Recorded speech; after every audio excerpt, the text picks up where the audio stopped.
Sir কৈলান college doctor L Chakraborty স্যারকে আমরা প্রথমে বরণ করে নিচ্ছি আজকের বিশেষ অতিথি।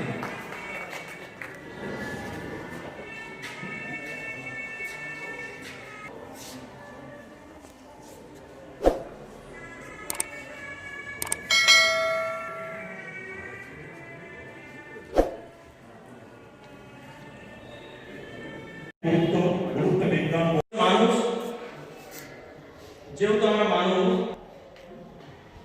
সমাজবদ্ধ জীব, আমরা সবাই মিলেমিশে একে অপরের দুঃখে সুখে আপদে বিপদে মানুষকে সঙ্গে নিয়ে চলতে চাই এবং সেই তাগিদ থেকে আমরা বৈশাখল বিজেপি টিচার্সের পক্ষ থেকে কিছু দুস্থ ছাত্রছাত্রীদের হাতে খাতা পেন তুলে দেবো। এরকম একটা মহৎ অনুষ্ঠান, যদিও আমাদের প্রয়াসটা খুবই ক্ষুদ্র, তবু আমরা চেষ্টা করছি যতটা সম্ভব মানুষের পাশে থাকার। অতিথি ডক্টর এল চক্রবর্তী মহাশয় উপস্থিত, কখনোই সেই শিক্ষানীতি বাস্তব রূপ পেতে পারে না। বিজেপি টিচার্সের শুধুমাত্র একটা টিচারদের সংগঠন নয়, সেই সংগঠন শুধুমাত্র টিচারদের স্বার্থ নিয়ে আন্দোলন করে না। আজকে আমাদের যে কার্যক্রম, সেখানে ছাত্রছাত্রীদের কিছু যৎসামান্য হাত তুলে দেওয়ার ব্যবস্থা করা হয়েছে। এটা আমাদের সাংগঠনিক জেলা যিনি কনভেনার, তিনি আমাদের অনুপ্রাণিত করেছিলেন যে শুধুমাত্র শিক্ষকদের স্বার্থ নিয়ে নয়, ছাত্রছাত্রীদের পাশে দাঁড়ানো বা কোনো কালচারের প্রোগ্রামের মাধ্যমে আমাদের সংগঠনকে মানুষের কাছে নিয়ে যেতে হবে, তুলে ধরতে হবে। অন্যান্য সংগঠন শুধুমাত্র দেখবেন শিক্ষক সংগঠনগুলো শিক্ষকদের দাবি দেওয়ার জন্য পথে নয়, আমরা কিন্তু পথে শুধু শিক্ষকদের দাবি দেওয়া নয়, আমরা শিক্ষক পথে আমরা শিক্ষক, তারপর আমাদের দাবি দেওয়া। আমাদের প্রথম কাজ হল ছাত্রছাত্রীদের শিক্ষা দান করা। ভারতবর্ষের যে কৃষ্টি কালচার এতদিন আমরা ভুলতে বসেছিলাম, আমাদের শিক্ষানীতির মাধ্যমে আমাদের যে শিক্ষানীতি প্রাণীর ছিল, সেই শিক্ষানীতি আমরা ভুলতে বসেছিলাম। আমাদের সবচেয়ে প্রধানমন্ত্রী নরেন্দ্র মোদীর নেতৃত্বে যে জাতীয় শিক্ষানীতি 2020 প্রণয়ন করা হয়েছে, সেখানে আমাদের স্বাধীনতার পর ভারতবর্ষের প্রথম শিক্ষামন্ত্রী ডক্টর মৌলানা আবুল আজাদ থেকে আরম্ভ করে আজকে আমাদের দেশের বর্তমান শিক্ষামন্ত্রী রমেশ পোখরিয়াল নিশাঙ্ক, এই সময়কাল পর্যন্ত ভারতবর্ষের শিক্ষাক্ষেত্রে যে গুরুত্বপূর্ণ অধ্যায় সূচিত হয়েছে তা আমরা সকলেই কম বেশি তা জানি। স্বাধীনতার পর সারা বিশ্বে আন্তর্জাতিক ক্ষেত্রে এক মহান শিক্ষা সম্মেলন হয়েছিল ইরান দেশের তেহরান শহরে। এত বড় শিক্ষা সম্মেলন পৃথিবীর ইতিহাসে কখনো কোনোদিন এই সম্মেলন হয়নি। দুর্ভাগ্যের হলেও সত্য, এই মহতী এবং সর্ববৃহৎ শিক্ষা সম্মেলনে ভারত এই মহতী সম্মেলনে উপস্থিত ছিলেন। কিন্তু এই শিক্ষা সম্মেলন 6 থেকে 9 সেপ্টেম্বর মাসে হয়েছিল। সেই শিক্ষা সম্মেলনের গৃহীত সিদ্ধান্ত ছিল সকলের জন্য শিক্ষা এবং সারা পৃথিবী থেকে নিরক্ষর মুক্ত করা। এই নিরক্ষর মুক্ত করা আর সকলকে শিক্ষার আঙিনায় নিয়ে আসার জন্য এই সিদ্ধান্ত পৃথিবীর ইতিহাসে আজও পর্যন্ত অটুট। কিন্তু আমরা দেখেছি আমাদের ভারতবর্ষে, আমাদের দেশে জাতীয় ক্ষেত্রে শিক্ষাক্ষেত্রে অনেক পরিবর্তন হয়েছে। অনেক রাজনৈতিক দল স্বাধীনতার পর দেশকে পরিচালনা করার চেষ্টা করেছে, কিন্তু দুর্ভাগ্যের হলেও সত্য, শিক্ষাক্ষেত্রে অনেকগুলি কমিশন গঠন হয়েছে। জাতীয় শিক্ষানীতি সর্বপরিশেষ 1986 সাল। 1992 সালে ভারতবর্ষের শিক্ষাক্ষেত্রে যে প্রাইমারি শিক্ষার ক্ষেত্রে অপারেশন ব্ল্যাকবোর্ড, এটি শুধুমাত্র কথার কথা থেকে গিয়েছে। সারা দেশের শিক্ষা ব্যবস্থাকে যেভাবে পরিপূর্ণতা দেওয়ার কথা, যেভাবে শিক্ষাক্ষেত্রে অর্থনৈতিক বরাদ্দ করা দরকার, আমরা কখনোই সে বিষয়ে ভারতবর্ষের কোন সরকারকে আমরা দেখতে পাই না। এটা অত্যন্ত গর্বের কথা। সেটা হলো এই 2014 সালে ভারতবর্ষের বুকে ভারতীয় জনতা পার্টি তার যে কেন্দ্রীয় যে কর্মসূচি, নির্বাচনী যে ইস্তাহার, সেই ইস্তাহারে বলা হয়েছিল জাতীয় ক্ষেত্রে শিক্ষা খাতে তার 6% অর্থ বরাদ্দ করা হবে। আজ আমাদের কাছে অত্যন্ত আনন্দের দিন, আজ আমাদের কাছে অত্যন্ত গর্বের দিন। ভারতবর্ষের শিক্ষা ক্ষেত্রে জিডিপি তার 4.26 পরিমাণ করা হয়েছে। জাতীয় শিক্ষানীতি কার্যকরী হোক। ধন্যবাদ, নমস্কার। সনাতন ভারতবর্ষের ঐতিহ্য অনুযায়ী প্রিয়জনের মুখোমুখির সময় আমরা সবাই জানি ভারতবর্ষ স্বাধীন হয়েছিল 1947 সালে। তারপরে 1968 সালে, যেটা অনেকেই বলেছেন, জাতীয় শিক্ষানীতি, তখন প্রধানমন্ত্রী ইন্দিরা গান্ধী ছিলেন, তার অধীনে জাতীয় শিক্ষানীতি শুরু হয়েছিল। তারপরে 1986 সালে হয়েছিল জাতীয় শিক্ষানীতি, তখন প্রধানমন্ত্রী ছিলেন রাজীব গান্ধী।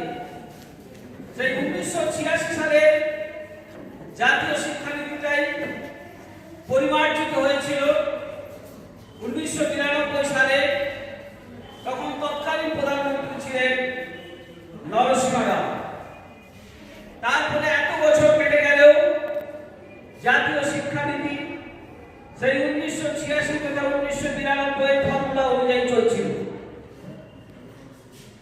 কিন্তু দেশ অনেক এগিয়েছে, বিশ্ব অনেক এগিয়েছে, কম্পিউটারের যুগ এসেছে, ইন্টারনেটের যুগ এসেছে।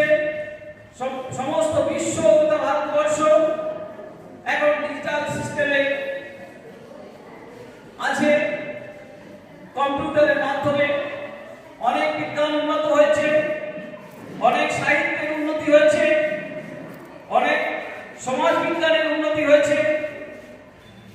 এই যুগোপযোগী শিক্ষা গ্রহণ করার জন্য আরেকটা জাতীয় শিক্ষানীতি দরকার। তাই বিজেপি গভর্নমেন্টের অধীনস্থ আমাদের প্রধানমন্ত্রী নরেন্দ্র দামোদর দাস মোদী, তার অধীনে এবং আমাদের যে মানব সম্পদ উন্নয়ন মন্ত্রক, কেন্দ্র সরকারের শিক্ষা মন্ত্রক, এখন যার নাম হয়েছে শিক্ষা মন্ত্রক, তার অধীনে নতুন জাতীয় শিক্ষানীতি তৈরি করা হয়। পরবর্তী মহাশয় যিনি আমাদের স্টেট কোঅর্ডিনেটর এবং নিরসন্দেহে সেই বাড়ি যে আমরা মায়ের উদ্দেশ্যে সব বলি প্রদত্ত। মা বলতে আমাদের এখানে ভারত মাতা। এই ভারত মাতাই হচ্ছে আমাদের তাকেই জগৎ সবাই শ্রেষ্ঠ আসন দেয়। এই চেতনার উদ্ভব ঘটান কারা, তার কারিগর হচ্ছে এই শিক্ষকরা। তাই আজকের সমাজে কিছু কিছু শিক্ষকের কার্যকারিতার জন্য শিক্ষকদের স্থান আগে যেভাবে শিক্ষাগুরু হিসেবে আমরা সম্মানটা পেতাম, আমি আমার জীবনের কথা বলছি। আমি যখন 22-23 বছর বয়সে শিক্ষা অঙ্গনে ঢুকি, তখন ছাত্রছাত্রীরা এখনো পায় না এই কার্যকারী সংস্করণের অসুবিধানত ওদের কোনোটাই কাজে লাগেনি। যে স্বপ্ন রবীন্দ্রনাথ দেখেছিলেন, যে স্বপ্ন বিবেকানন্দ দেখেছিলেন, যে স্বপ্ন শরৎচন্দ্র দেখেছিলেন, আজকের শিক্ষানীতি 2020 আমার মনে হয় সেই স্বপ্নকে অনেকটা সার্থক রূপ দিতে হবে। শিক্ষা কথাটা এডুকেশন, ল্যাটিন কথা এডুসেরি থেকে এসেছে, যার মানে বোঝায় প্রসিড ফরওয়ার্ড, সামনে এগিয়ে যাও। সামনে এগিয়ে যাওয়া মানে কি শুধু পুঁথিগত বিদ্যা নয়, তার মধ্যে অনেক কিছুর প্রয়োজন আছে। শরৎচন্দ্র বলেছিলেন যে জীবনে বড় হওয়া ভালো, তার চেয়ে ভালো হওয়া। আজকে সমাজে সেটাই দরকার। আপনারা সামনে অনেক বড় বড় নেতা দেখছেন, যত বড় নেতা তত বড় ইচ্ছা, এটাও শুনছেন। আবার ভালো নেতারাও আছে যারা আজীবন ধরে দেশে সেবা করছেন। কিন্তু আমার প্রশ্ন, আজীবন ধরে সেবা করা তো উচিতই সবারই আমাদের, এটা আমাদের বেশি করা নয়। কিন্তু আমরা কেন সেই পথ থেকে বিচ্যুত হয়ে দেশমাতৃক দেশমাতৃকার সম্পদ লুটে নিজেই সেই সম্পদের উপর বসে থাকবো, আর আমার চারপাশে 70 থেকে 80% লোক অর্ধাহারে অনাহারে দিন কাটাবে, বঞ্চিত হবে চাকরি থেকে, সম্পদ থেকে বঞ্চিত হবে। এই শিক্ষা ভারতবর্ষের আর্য সভ্যতার শিক্ষা নয়। আপনি যদি বৈদিক শিক্ষার কথা দেখেন, যখন বৈদিক শিক্ষার শীর্ষ দেশে জওহরলাল নেহরু তার বইটি বলে ডিসকভারি অফ ইন্ডিয়া বলেছিলেন, at that time all the world is in state of infancy, অর্থাৎ শৈশব অবস্থায় ছিল, তখন আমরা যৌবনে। সেই ভারতবর্ষ আজকে পিছুতে পিছুতে অনেক জায়গায় চলে এসেছে। সেই পেছানোকে আগের দিকে নিয়ে আসার জন্য ব্রতী হয়েছে আমাদের প্রধানমন্ত্রী নরেন্দ্র মোদীজি। আপনি জানেন, যখন তার সবচেয়ে বড় সমালোচক কংগ্রেস, বিশেষ করে রাহুল গান্ধী বলেছিলেন স্টুডেন্ট বুথের সরকার, দেশ ভ্রমণের সরকার, কিন্তু আজকে তারা হাড়ে হাড়ে বুঝতে পারছে যে সারা ভারতবর্ষকে, সারা পৃথিবীকে একটা জায়গায় তিনি আনতে পেরেছেন, ভারতবর্ষের সহযোগী করে তুলতে পেরেছে। আজকে চায়নার মতো দেশে ভয় পাচ্ছে কেন? যাই ভারতবর্ষের পেছনে আছে ব্রিটেন, ভারতবর্ষের পেছনে আছে আমেরিকা, ভারতবর্ষে আছে রাশিয়া, জাপান। তাহলে এটা বড় কথা নয়। আমরা যে স্বপ্ন দেখেছিলাম কবিতার মাধ্যমে, ভারত আবার জগৎ সবাই সিংহাসন লবে, আজকে আমরা অথচ আমাদের দেশের শিক্ষা ব্যবস্থা একটা সময় ছিল সারা পৃথিবীর মধ্যে শ্রেষ্ঠ। তো যাই হোক, দীর্ঘ 34 বছর পরে কেন আমাদের শিক্ষা ব্যবস্থাকে পরিবর্তন করতে হচ্ছে তার সম্বন্ধে আমি খুব সংক্ষেপে বলছি। বর্তমান শিক্ষা ব্যবস্থার বড় সমস্যা যে একেবারে সিলেবাসের কিছু অংশ, সামান্যতম অংশ পড়েই পড়াশোনা করা। গত বছর এটা পড়ে গেছে, সামনের বছর এটা বাদ। পরীক্ষা চলে হয়তো তার 2-3 মাস আগে থেকে প্রস্তুতি শুরু হয়। সেই সঙ্গে বিরাট বৈষম্য, প্রাইভেট স্কুল এবং সরকারি স্কুল, ধনীদের ক্ষেত্রে প্রাইভেট স্কুল, বাকিদের ক্ষেত্রে সরকারি স্কুল, মানের বৈষম্য, এবং সেই সঙ্গে সঙ্গে ফ্লেক্সিবিলিটি না, যার হয়তো সায়েন্সের ছাত্র আর্টসের কোনো বিষয়ে ন্যাক আছে, সে সেখানে যেতে পারছে, আবার হয়তো উল্টোটা হচ্ছে। আবার এইসব পড়াশোনা করার পর যারা পাস করে পেরেছেন তাদের কোনো প্র্যাকটিক্যাল অভিজ্ঞতা নেই। তারা বাইরে বেরিয়ে বর্তমান পরিবর্তিত বিশ্বে, আধুনিক বিশ্বে টেকনোলজির যে পরিবর্তন ঘটেছে সেখানে তারা কোনো কাজ পাচ্ছে। সাধারণ এই আর্টসের গ্রাজুয়েটগুলো কেউ অ্যাক্সিডেন্টের কাজ করছে, কেউ গুজরাটে গিয়ে, তামিলনাড়ু গিয়ে রঙের কাজ করছে, রাজমিস্ত্রি হেল্পার করছে, নতুবা উপসাগরীয় দেশগুলোতে গিয়ে সেখানে একই কাজ করছে। কারণ তাদের কোনো প্র্যাকটিক্যাল অভিজ্ঞতা নেই, কোনো টেকনিক্যাল কাজ করার হাতে কোনো অভিজ্ঞতা নেই। তো যদি আমাদের বিশ্বগুরু হতে হয়, যদি আমাদের আত্মনির্ভর হতে হয়, তাহলে সব থেকে যে জিনিসটাকে আগে ঠিক করতে হবে সেটা হচ্ছে এই এডুকেশন সিস্টেম। এই সিস্টেমের পুরো খোল মরচে বদলে ফেলা হচ্ছে। এবং মানব সভ্যতার ইতিহাসে একটা হচ্ছে সবচেয়ে বড় কমিশন, যেটা প্রায় কয়েক লক্ষ মানুষের সঙ্গে আলোচনা করছে। এটা তার মধ্যে শিক্ষক, গবেষক, অধ্যাপক, ছাত্রছাত্রী, বিজ্ঞানী, সেই সঙ্গে 1,25,000 গ্রাম পঞ্চায়েতের সঙ্গে আলোচনা করেছে এই কমিশন। এবার এই কয়েকটা এর ইতিবাচক দিক যেটা সবাই বলে গেছেন, তারা আমি রিপিট করবো না, যেগুলো ছেড়ে গেছেন সে একটা বা দুটো বা তিনটা আমি বলবো। একটা হচ্ছে নতুন শিক্ষানীতিতে বেসরকারি স্কুলগুলোতে গ্রেডেশন করা হয়েছে, A, B, C, D এইভাবে, এবং তারা সর্বোচ্চ কতটা ফিস দিতে পারবেন সেটা উল্লেখ আছে। এটা নয় যে এই ক্যাটাগরি স্কুল বলে ইচ্ছা মতো কিন্তু ফিস দিতে পারবে না, যেটা বর্তমানে নেওয়া হচ্ছে। পরবর্তী হচ্ছে একাডেমিক ক্রেডিট ব্যাক। যে ছাত্রছাত্রী যে পড়াশোনা করছে তারা হয়তো বিভিন্ন সময় বিভিন্ন কোর্স করছে, তাদের সমস্ত একাডেমিক ক্রেডিট ডিজিটালি সেভ হয়ে থাকে, এবং সে যদি কোনো জায়গাতে কাজের প্রত্যাশায় যায় সেখানে তার ওই ডিজিটালি সেভ ওই যে একাডেমিক ক্রেডিট নম্বর দেখে কিন্তু তার মূল্যায়ন করা হয়। এবং পরবর্তী হচ্ছে যে বিদেশের সব থেকে দামি দামি এবং গুরুত্বপূর্ণ 50টা বিশ্ববিদ্যালয়কে আমাদের ভারতবর্ষে তাদের ব্রাঞ্চ বা তাদের ক্যাম্পাস খোলার অনুমতি দেওয়া হচ্ছে, এবং তার জন্য তাদের কোনো সিকিউরিটি মানি রাখতে হবে না। এর ফলে আমাদের বিশ্ববিদ্যালয়গুলোর সঙ্গে তাদের কম্পিটিশন হবে এবং এর ফলে তাদের মানের উন্নতি হবে। আর এবং শেষ যেটা বলে আমি বক্তব্য শেষ করবো সেটা হচ্ছে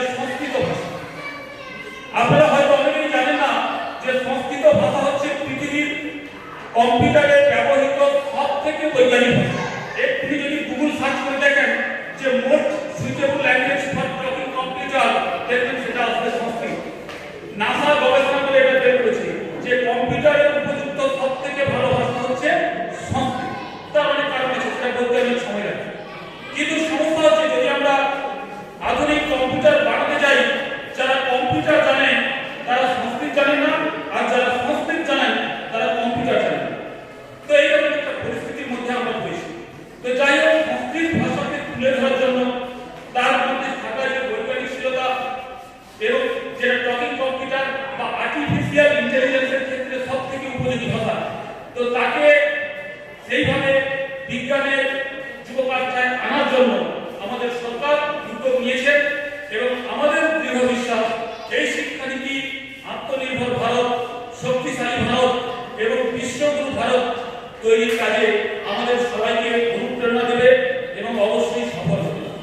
তো সবাইকে আগাম নববর্ষ এবং বড়দিনের শুভেচ্ছা, ভালোবাসা, প্রণাম, শ্রদ্ধা জানিয়ে আমি আমার বক্তব্য শেষ করছি। কেন জাতীয় শিক্ষানীতি 2020 বিল নিয়ে এলো?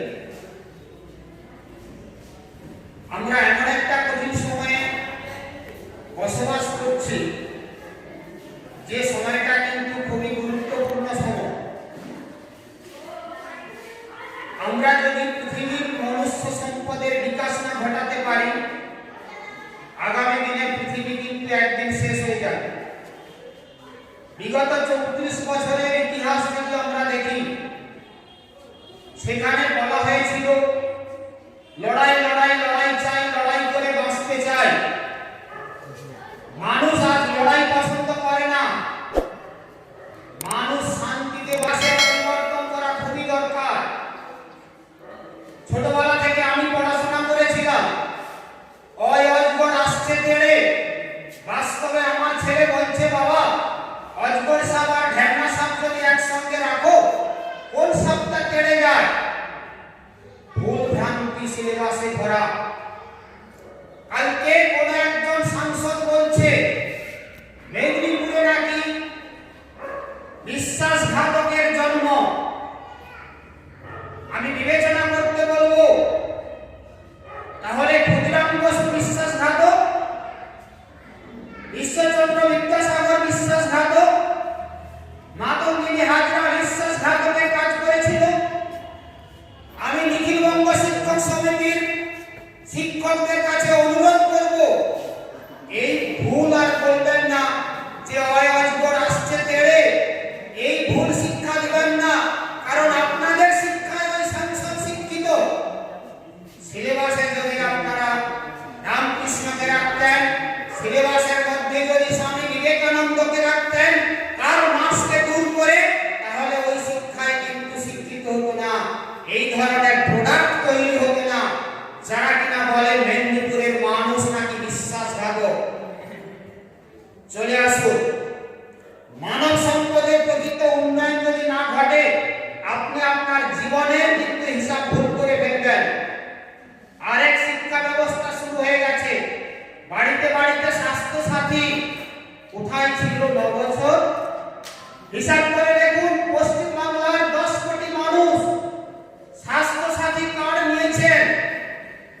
5% মানুষ, কত হয়? 10 কোটি থেকে 5% 50 লক্ষ। 2 লক্ষ টাকা করে ক্লেম পেয়েছে। 1 লক্ষ কোটি টাকা বাজেটে ধরা হয়েছে, 8,500 কোটি টাকা। আসলে কোথা থেকে 1 লক্ষ কোটি টাকা? নরেন্দ্র মোদী বলছেন, আপনিও মানুষ, আপনার বিকাশ এই পরিবেশ থেকে, আপনার চিন্তা হবে বাস্তব সমাজ থেকে। এইরকম মানুষ তৈরি করুন, কোনটা ভাঁওতা আর কোনটা সৎ, কোনটা ন্যায় আর কোনটা অন্যায়। চলে যাওয়ার সঙ্গে সঙ্গে আপনি হয়তো ভাবছেন শিক্ষা সাথীর নামে একটা বাঁশ দিয়ে যায়, 1 লক্ষ কোটি টাকা খরচ, রাস্তা পাবে না। আগামী দিনের নতুন 2021-এর বিজেপি সরকার এসে একটা দামাদল পরিস্থিতিতে পড়ে যাবে। আমরা বলছি সবাইয়ের জন্য আয়ুষ্মান ভারত। আপনি ভারতবর্ষের যে কোনো প্রান্তে অসুস্থ হন, সেখানে আপনি চিকিৎসা পাবেন। স্বাস্থ্য সাথী কার্ড নিয়ে অন্য রাজ্যে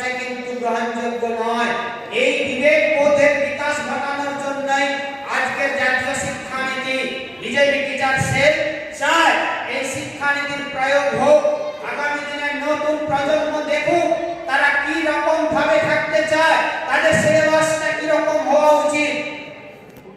আমি দুটো ঘটনা বলি। গত 1.5 বছর আগে পটাশপুরের কোনো একজন শিক্ষায় শিক্ষিত সন্তান ফ্রান্সে থাকেন, বিয়েটা করেছেন। ওই আপনার ছেলেকে কোন শিক্ষায় শিক্ষিত করবেন?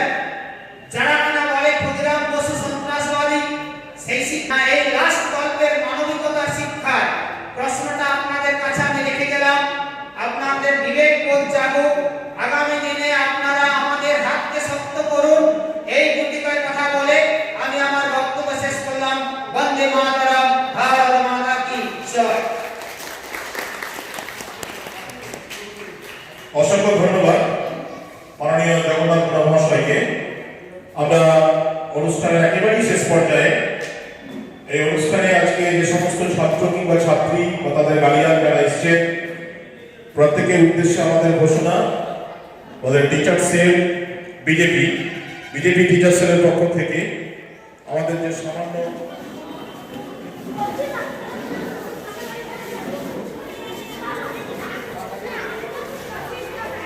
সদ্য ডক্টর এল চক্রবর্তী মহাশয়ের হাত থেকে আমরা প্রদান করব। একজন কুপন নিয়ে একজন ছাত্রের কাছে আমি চলে আসছি। একজন প্লেস মঞ্চে।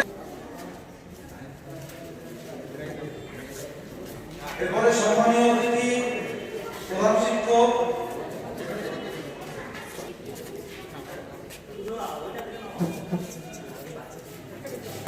এরপরে তুলে দিচ্ছেন আমাদের জেলা কনভেনর সন্দেহ জগন্নাথ মুন্ডা মহাশয়।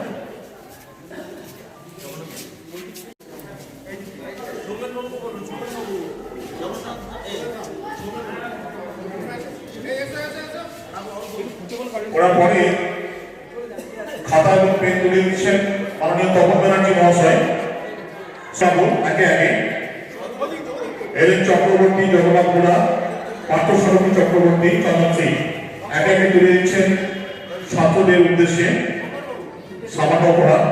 তপন ব্যানার্জি বাবু প্রদীপ প্রদীপ কুমার দাস, ওনার পরিচয় দেওয়ার মতো দৃশ্যতা আমার নাই। অবিভক্ত বৈষ্ণব মন্ডলের দায়িত্ব নিয়েছিলেন, অবিভক্ত তমলুক এবং কাঁথি দায়িত্ব নিয়েছিলেন এবং উনি জনান সৈনিক, টিচার সেলের অনুপ্রেরণা সৃষ্টিকারী একজন মানুষ প্রসেনজিৎ সামন্ত মহাশয়। অপর সাংবাদিক প্রসেনজিৎ সামন্ত মহাশয় উপসভাপতি তুলে দিচ্ছেন প্রসেনজিৎ সামন্ত মহাশয় সাংবাদিকদের হাতে। প্রসেনজিৎ বাবুকে দিয়ে তুলেন প্রসেনজিৎ সামন্ত মহাশয় উপহার সামগ্রী তুলে দিচ্ছেন।